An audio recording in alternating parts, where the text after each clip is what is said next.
500 কোটি টাকা জিএসটি জালিয়াতির খবর পাওয়া যাচ্ছে। জিএসটি জালিয়াতির হদিশ কলকাতায় এবং 500 কোটি টাকার এই জালিয়াতি চক্রের হদিশ মিলেছে। জানা যাচ্ছে 500 কোটি টাকা জিএসটি জালিয়াতি হয়েছে। কিভাবে জালিয়াতি? কলকাতার বিভিন্ন জায়গায় তল্লাশি। সুজয় পাল প্রতিনিধি টেলিফোনে রয়েছেন এই মুহূর্তে আমাদের সঙ্গে। সুজয়, কি জানা যাচ্ছে?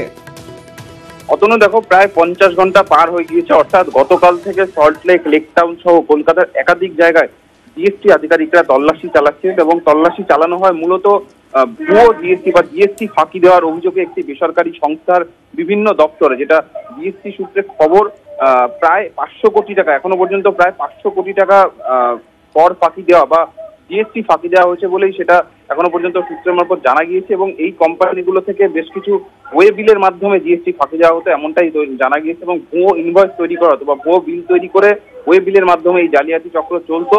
এবং এখনো পর্যন্ত যা তল্লাশি চালানো হয়েছে, প্রায় 500র কাছাকাছি, 500টি ভুয়ো কোম্পানির জাল স্ট্যাম্প পাওয়া গিয়েছে, যে স্ট্যাম্পের মাধ্যমে এই ভুয়ো বিল তৈরি করা হতো এবং তার মাধ্যমেই দীর্ঘদিন ধরে এই ট্যাক্স ফাঁকি দেওয়া বা জিএসটি ফাঁকি দেওয়ার কারবার চালাচ্ছিল একটি বেসরকারি সংস্থার অফিসারের বেসরকারি সংস্থা। সেই অফিসেই কিন্তু গোপন সূত্রে খবর পেয়ে গতকাল থেকে হানা দিয়েছে এবং প্রায় 500টি জাল স্ট্যাম্পের পাশাপাশি প্রচুর নথি, প্রচুর নকল বিল এবং চেক বইও পাওয়া গেছে বলে কিন্তু আমরা জানতে পারছি। ধন্যবাদ সুজয়। বারুইপুরে খুন প্রতিবাদী, বান্ধবীদের হেনস্থার প্রতিবাদ করায় স্থানীয় ক্লাবের সদস্যদের হাতে আক্রান্ত হন কল্যাণপুর ত্রিপুরা নগরের অরুণ বিশ্বাস। সোমবার রাতে হাসপাতালে মৃত্যু হয় তার। মোবাইল থেকে মেলে অরুণের মৃত্যুকালীন জবানবন্দি। ঘটনার পর থেকে অভিযুক্তরা পলাতক।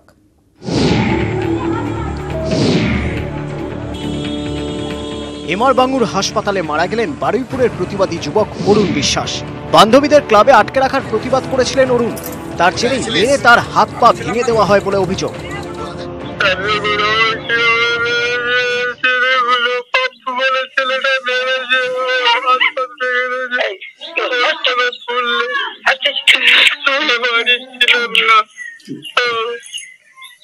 তোরা আমার এইভাবে মেরে হাত পা ভেঙে দিয়েছে, আমার বউ মারা গেছিল, আমি ছিলাম না,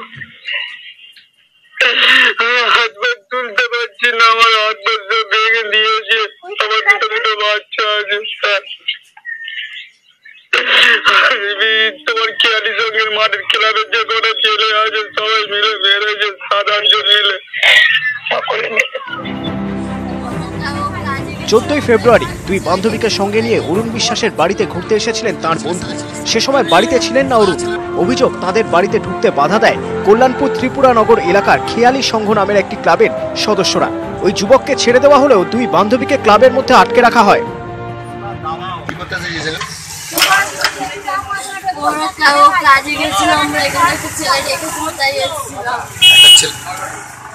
একটা ছেলের সাথে ছিলিস? হ্যাঁ কিনা সেটা সত্য কথা বল। তুই কাজে ছিলিস? আমি ছিলাম না তো, বলে দে। একটা ছেলের সাথে ছিলিস? আমি কাজে গেছিলাম তো। কোথাকার ছেলেরা ধরেছে তোকে? পাড়ার ছেলেরা ধরেছে? আমি ছিলাম না তো। বল, একটা ছেলের সাথে তো ছিলিস তো? খবর পেয়ে ছুটে আসেন অরুণ। প্রতিবাদ করতে গেলে তাকে পোস্টে বেঁধে বেধড়ক মারধর করা হয়, এমনকি বিষও খাইয়ে দেওয়া হয় বলে অভিযোগ। তার কাছ থেকে 40,000 টাকা দাবি করে খেয়ালি সংঘের সদস্য পাপ্পু ও তার সঙ্গীরা। আমাদের অভিযোগ, যারা আমার দাদার উপরে অত্যাচার করেছে তাদের জন্য কোনো শাস্তি হয়। আশঙ্কাজনক অবস্থায় এমআর বাঙ্গুর হাসপাতালে ভর্তি করা হয় অরুণকে। সোমবার রাতেই মৃত্যু হয় তার। তারপরই মোবাইল থেকে মেলে অরুণের মৃত্যুকালীন জবানবন্দি। তার বয়ানের ভিত্তিতেই বারুইপুর থানায় অভিযোগ দায়ের করা হয়। তবে ঘটনার পর থেকে অভিযুক্তরা পলাতক। তাদের খোঁজে তল্লাশি চালাচ্ছে বারুইপুর থানার পুলিশ। বারুইপুর থেকে অর্পণ মণ্ডল, নিউজ 18 বাংলা। জীবনের শুরু থেকে প্রতিবন্ধকতা, অটিজমে আক্রান্ত, তারপরেও শিশুটি লড়াই করছিল, স্কুলেও যেত। মা বাবা চেষ্টা করছিলেন জীবনে ফুল ফোটাতে, কিন্তু বুধবার নিমেষে সব শেষ। কারণ স্কুলের হাইড্রোথেরাপি পুলের জলে ডুবে মৃত্যু হয় সম্বুদ্ধ। কার দোষে, কার গাফিলতিতে সম্বুদ্ধর মৃত্যু? আলিপুরের সেনাবাহিনীর সাহায্যপ্রাপ্ত স্কুলের প্রিন্সিপাল ও ক্লাস টিচারের বিরুদ্ধে পুলিশে অভিযোগ দায়ের হয়েছে আজ। অভিযোগটা করেছি। আমার বাচ্চা তো জীবিত অবস্থায় কোলে নিয়ে আমি স্কুলে গেছি, আর তার বডিটা যখন আমি বিকেলবেলা যখন তুললাম, তারপর সেই বডিটা যখন দাহ করে রাত্রেবেলা যখন অস্থিটা করলাম, মেনে নিতে পারছি না। একটা জলজ্যান্ত বাচ্চা, আপনাদের সবাইরই বাচ্চা আছে, যে কোনো লোকের ক্ষেত্রেই এই ঘটনা ঘটতে পারে, যেটা আমি মেনে নিতে পারি। সেটাই অভিযোগ। তার কি ঘটনা ঘটেছে, তার কি ইনভেস্টিগেশন হয়েছে, তার সিসিটিভি ফুটেজ কোথায়? 20 মিনিটের মধ্যে আমার বাচ্চাটা, যে জ্যান্ত বাচ্চাটা মারা গেল, সে কোথায় গেল? কে জবাবদিহি করবে তার জন্য?